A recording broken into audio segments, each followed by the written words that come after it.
If you need that easy walkthrough of building a dashboard within Looker Studio specific for CFOs, we got you.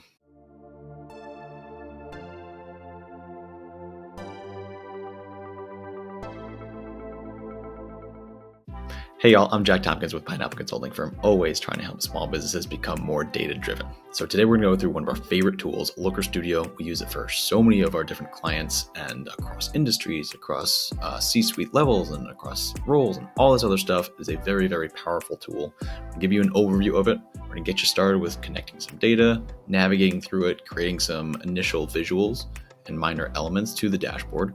And at the end of it, you'll have a functional dashboard that you should hopefully be able to use, okay? So for starters though, what the heck is Looker Studio? So it is a free business intelligence tool, data visualization tool, dashboard tool, whatever you want to call it, that's owned by Google. It's different than Looker. Looker is one thing. Looker Studio used to be called Google Data Studio. Both are owned by Google, but Looker Studio is the one that we're going through today. It is very user-friendly. It's very developer-friendly. You can create some really, really powerful dashboards in it. And although it's free, it can do 60 to 70% of what something like a Power BI or a Tableau can do. The secret is you probably won't notice the extra 30%. Most of our clients don't need that extra 30%. They don't want that extra 30%. So why go through the hassle of paying for it and paying for individual licenses when you can do that all for free with Looker Studio? I promise it is a worthwhile adventure if you're creating a small business dashboard, a CFO for a small business, whoever you are. Most small businesses don't need the extra 30% of functionality that a Power BI or a Tableau has. So, because I can squeeze it in here, and I always like to do it, why are dashboards beneficial? Bottom line, they help you become data-driven the easy way. Whether you're a data person or not, you can efficiently see how you've done, where you're going next. You get some clarity from actually seeing and using your data. And I could talk forever on this, but it will save you time. It will make you more money. And you do become data-driven the easiest way possible. Okay? So let's get into Looker Studio. Let's go through the layout and start building some stuff. All right? All right, so here's the Looker Studio homepage.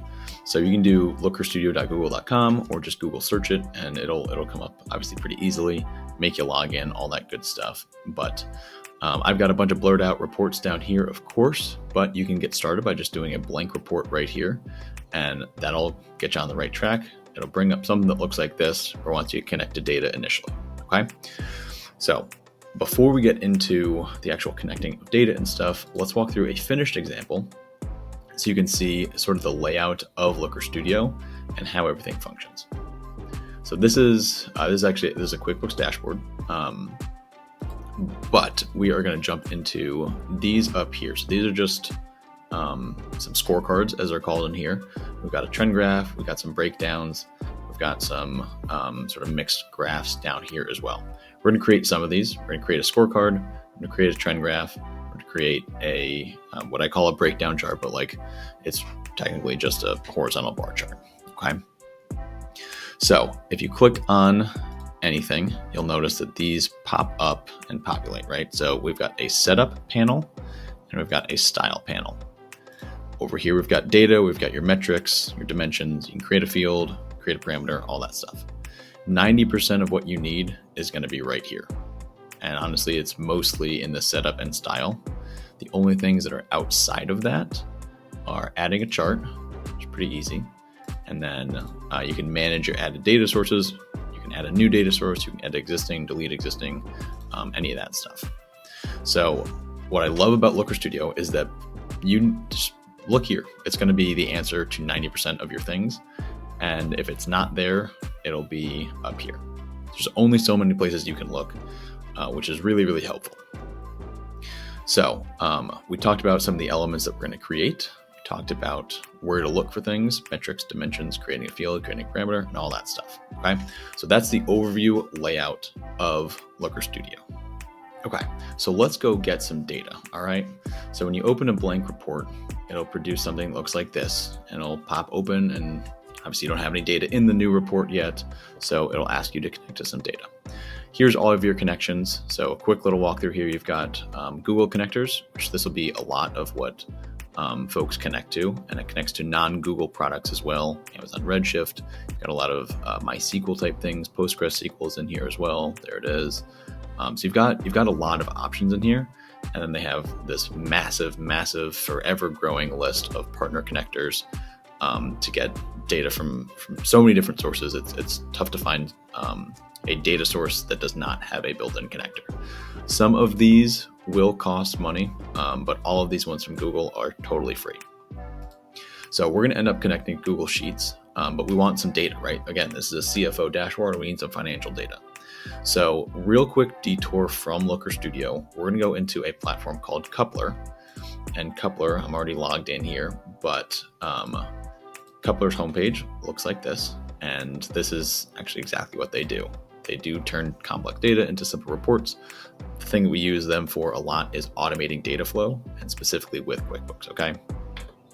So if you go log into your Coupler, and we have an affiliate link, give you a couple bucks off or whatever they do for that, you can create a new importer. So what we're going to do here is I'll give you a super quick tour. We're going to add a new importer. We're going to take our data from QuickBooks Reports, not QuickBooks itself, QuickBooks Reports, because we're going to get a profit and loss statement.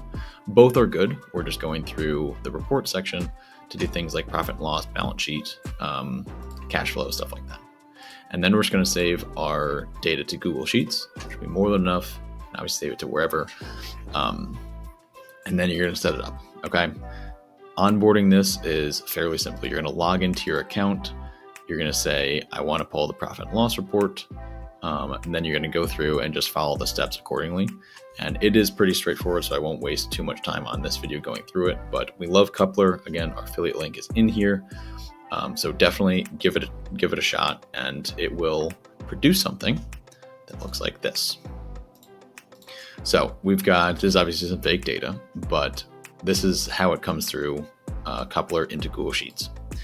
So we've got our income statement with all of the transactions involved. So if I scroll, we've got, we're selling product C, we're selling product D, we've got a whole lot of product D. Now we get into expenses, et cetera, right? So this Coupler import is everything that you're going to need to build a dashboard that looks like this, at least most of what you need. The piece that is a little bit missing that you'll have to create is what I like to call database format. So you'll notice this is the exact same information here, but then all of these blue columns over here, these are created fields that we've made to put this into database format. So we've got other videos on that. We've got a whole course on creating this database format and then creating a dashboard from it. So we won't go too much into detail here, but I highly recommend having those helper columns and creating this database format. So when you load it into Looker Studio, you're good to go, and you can just kind of drag and drop as needed. So that is how to get data from Coupler into Google Sheets. And now we're going to go from essentially from Google Sheets into Looker Studio. What's up, y'all? Sorry for the interruption. If you're a fan of this, I'm sure you are a fan of dashboards as well. We got a new one for you. QuickBooks Online. Everybody uses it, but the reporting isn't great. It's no secret. So we made a product that automatically syncs up with it. Looks a little bit like that, okay? And it is your metrics in your brand colors, the way you want it, updated automatically. Click the link, mention the code YouTube50 for 50% off your onboarding. Now, back to the video. So from here, you would select Google Sheets, you would pick the spreadsheet that we just did, and it'll create that link for you. So we're going to pause the screen so I don't show all the important stuff here, but it's clicking Google Sheets, selecting the file that we were just in, selecting the specific sheet within the Sheets file, and then you're good to go. Okay. So once you've connected your data, it should default to something that looks like this, where it creates an example chart for you. I guess it wants to make sure that the data is flowing. And look, it is. That's good. So if you ever need to edit your data source, you can go into here. This is in the setup panel, and you can click this little edit button, or you go over here into the data panel, hover over that, and you get the pencil that shows up as well. If we wanted to change something in here, like see the field list, or just change maybe expenses, we want those to show up as a dollar instead of just a number. So you can make that selection here, and then everywhere that an expense shows up, it'll default to be formatted in the dollar. I've done that for revenue as well. This is a good place to edit your connection if you ever need to change Google Sheets.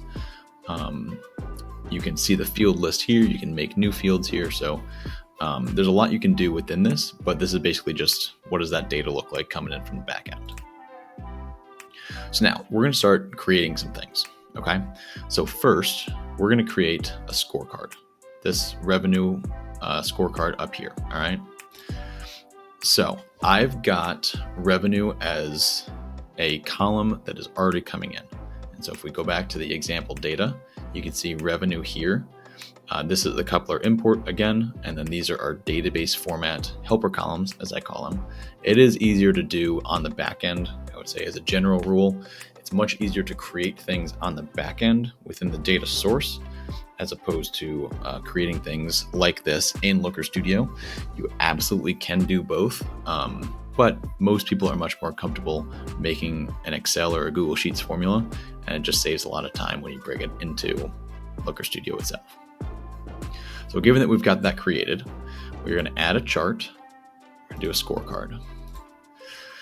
So this scorecard, it'll again default to a specific metric, and we don't really care what it defaults to. It's wrong in this instance. We don't really want record count, right? We want revenue. So we are going to click and drag revenue over metric. And you can see we've got it defaulted to dollars. So we are now good to go with a scorecard of revenue. Now we're going to put some date parameters around this eventually, but that is how simple it is to create a scorecard within Looker Studio. You could go over here if we wanted to more closely match this in the style panel over here. You could change the font color to be something like a blue, and there we go. Now we're kind of matching what we had over here, right? So we've got our blue revenue here, and we don't want that extra 40 cents. We don't care about the 40 cents, right? So we are going to go back into style, and then right at the top here, we're going to make the decimal position. We're just going to make it 0 because we don't want the extra 40 cents. Okay. So there's our revenue scorecard. Now we're going to make a revenue trend graph. So for a trend graph, we're going to do a column chart, as it's called in this bar section. And again, Looker Studio will default some metrics for us. It's not going to be transaction type, and it's not going to be record count, but let's make this a little bit bigger. And we're going to bring in date and revenue. So again, for the metric, it is just a click and drag. We're going to replace record count with revenue. And you can see it still looks weird. We're going to drag over date here. Now, what you'll see is that we've got individual dates here. Now, if you want daily revenue, sure, this looks great. We could sort it later, and it could look a lot more of what we need it to look like. But most people want not daily revenue. So we're going to make a calculated field here that'll default everything to a specific month. Okay. So we're going to click here. We're going to add a calculated field. This calculated field, let's call year month. And we're going to use the date function. So date, you'll notice it's also a field, which is why it shades itself as that green. But we're going to use the date function, not the date field, at least for now, because we're about to use that date field. And then we're going to say we need the year from the date field. So now we can input date there, and we do want the green or the dimension that is date there. And that'll give us the year for our formula. Then we're going to do month and of that same date field. And then the last part of this is I'm just going to default everything to the first of the month. So this way it'll always grab the correct year, the correct month, but then instead of having daily revenue, everything will default to the first of the month so we can make a more accurate monthly chart. Okay, so that is our year month calculation. Now that's saved. We're going to click done, hop out of here, and you can see year month popped up there. And anytime that you do make a created field, you get this FX that pops up here. So we're going to click and drag this to the dimension area. And now you can see it comes into that first of every month, right? So we got that, we're good to go. But you'll notice that now this is sorted by revenue, and we want it sorted by time. So sticking within the same setup panel, we've got our dimension area, we've got our metric area, now we've got our sort area. We're going to sort by year month, and we're going to sort by ascending. So I'm not sure what the most recent date is in here, but we're going to sort by ascending for now. Okay, so there's our trend chart. There's a lot more to do that we can do. We're going to end up changing this default date range in a bit here, but we have successfully created a trend chart. And the one last piece before we move on to the next one that I will say is we can make this, let's call it 13 months. So we can always have a rolling 13 months, okay? Again, we're going to change the date range in a bit. The last thing that we're going to create is what I call the breakdown chart earlier, or the horizontal bar chart. So over here, let's just do, what do we have in here? Let's do product. So we want to see our different product breakout. So again, it's just a click and drag over dimension, and then we're going to click and drag again for revenue over record count. And we've got our products coming in. You can see we've got a bunch of zeros as well. I like to adjust this a little bit so we can actually see things a little bit better. And you can just click and drag this side rail if it pops up for me. It's not right now, but that's all right. There we go. Oh, I missed it. There we go. Okay. So we can put in a filter to remove all the things that aren't being classified as revenue right now. So a quick filter is, let's just call it revenue greater than 0. We're going to include revenue that is greater than 0. If I could type. There we go. We're going to save that. And then you'll notice that a lot of things fall off here. So we've got some other things that are apparently just barely greater than 0, but it cut off quite a bit. So there's our comparison chart. We're going to delete this initial chart that it created for us. And now we have the elements. I know it looks a lot different, but we made a scorecard, we made a trend chart, and we made a revenue breakdown chart. We've got all the elements. That's pretty cool. Next, we're going to go into some of the minor elements. So I kept mentioning dates. So let's go with dates. And I'm just going to start moving these around a little bit so that it'll a little bit more closely mirror our end goal here. So we need to have dates impact everything, right? To have any sort of knowledge and be data driven, we need to know trends over time. So we're going to put in a date parameter now. And all of this stuff, dates, very important. Every single one of our clients needs the date component to it, and we need things to continuously update and all that good stuff, right? So we need a date control, as it's called, a control up here. We've got a date range control, select that, you can drop it wherever. So now, when you pop that up, it'll have this default date range over here. Now, if you caught this in the little jump cut, I did go in and change our dates from 2022 to 2024 to be a little bit easier to use. So we're going to make this default date range last month, and it's one of the default options up here. Perfect. So if we default to last month, you'll see, okay, we only, looks like $10,000 worth of revenue. It looks like this trend chart is no longer trend chart, and we've got our products coming in, whatever products were active in February. What we need to do for this trend chart to stay a trend chart is to change things up. So you'll notice that in each of these, we have the date range dimension as date, and that is what is controlled by this date selector. So you could have a different date range if you had like transaction date, for example.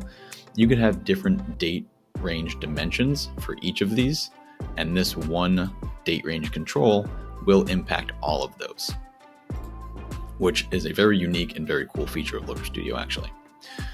But in here, we need to change. We're going to scroll down past the sorting like we did before, and we're going to change this to custom. So we want this to be, I'm just going to call it this year, but you could do, a lot of people do an advanced. So it'd be today minus 1 month, today minus 13 months, would be back to February of 2023 until the most complete full month that we just finished, right? So this is a very common way, and this will move with you as time goes as well, which is really, really helpful. In this case, I'm just going to set hours to this year because I know all of this data is actually just in 2024. So there we go. You set up your custom date range. So whatever you select here won't actually impact this now that we've changed the default date range from auto to custom. Okay, so we've got our date range there. The next thing that we're going to do is we're going to add another control, and we're going to say that this is going to be a drop-down list. So if we want to say, all right, product D did great in February, right? Or I don't know, it was our highest one at least. Let's see how that's done throughout the year. So you can create a drop-down here, and we're going to drag product over year month. And if we go in here, we select product. Again, we can put that filter on to remove all these zeros, but if we say, give me just product D, we're going to hover and hit only. Now we can see that in February, we have that same 7742, and you can see how product D does over time. And then you can go over here, you can click that button and bring all the products back as well. The very last thing I'm going to go through is just a text box. Super easy. Trend chart over time. And you can do all sorts of customization with this, the background color, the font color, bold, all that sorts of stuff. But it is an option, and it does help create a lot of separation when you use color effectively like this. So this is our baseline functional dashboard, right? You can do a lot of things. You've got a scorecard up here, you've got a trend chart, you've got a breakdown. You could easily copy and paste this, and it's literally just Control-C, Control-V. Instead of product, we're going to do customer over here, and you can see the specific customers, right? So if you can make one of these, you can duplicate it and make them all. The last thing I'm going to show is just some year-over-year performance, or some month-over-month performance rather. So within our scorecard, in setup, we're going to scroll down. We want to keep the auto date range, which is going to tie it to whatever we select up here. And you'll notice this comparison date range as well. So this is really helpful. And you've got some advanced things, which again is that like today minus X amount of months. What is very common to do something like a month over month is previous period. So since we have last month selected up here, the previous period will be 2 months before. It'll always change. So obviously February is a great month as an example because it's only got 29 days. We'll still look at the full month of January. Okay, so we're going to hit apply, and then you can see it defaults to red is down, green is up, all that good stuff. So that's the last piece to include there. But this is our functional dashboard. This works now. And I hope this has been helpful. We're going to close out real quick here. But this is a working functional dashboard from start to finish for your CFO needs. So there's our functional dashboard, right? We got something that's working. I hope this has been helpful. We've got some links below. We've got a course that details some of this stuff, especially the database format on the back end. We've got a link to Coupler, our affiliate link. We've got links to other videos, our website. We do this stuff all the time. We love financials. We love Looker Studio. I hope this has been helpful. Again, Jack Tompkins with Pineapple Consulting Firm. Give me a shout. Would love to talk shop and dashboards with you.